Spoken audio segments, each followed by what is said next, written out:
of model warship combat. If you guys have never seen any of these, I have seen some of their events. They actually fire BBs at each other, and they're trying to sink each other's model. So here with one of their club members, tell us your name and where you're from. Philip Agnos. I'm from Huber Heights. I've been in this probably 25 years. This being the latest culmination, which is what we call the small gun, the BBs.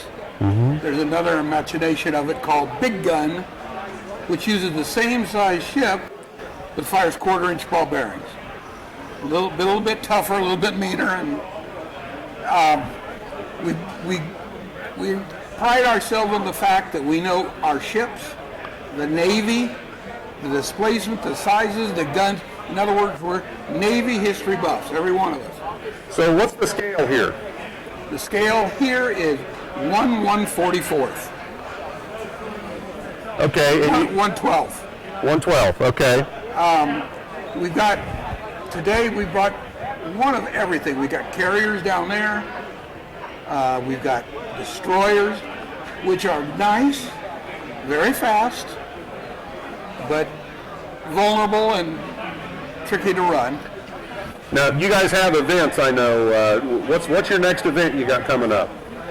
We have an event in May. What is it? Right in front of the screen. You got a schedule right here? Okay. Our next, and this is a big battle. We call it our Denmark Straits. We try to have the ships that were in the Denmark Straits when they sank the Bismarck. Uh-huh. So Prince of Wales, Bismarck, a couple of British cruisers, the Hood, and the Prince Eugen. We try and recreate that.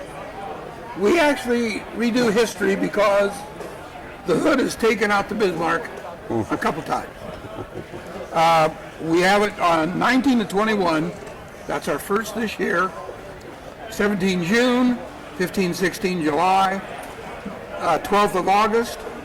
In September, we have another big 3-day meet. And then October 7 and 8. All these take place at a private pond in Xenia, the owner's pond. Obviously, we can't have public sitting around on the shore because these things do ricochet.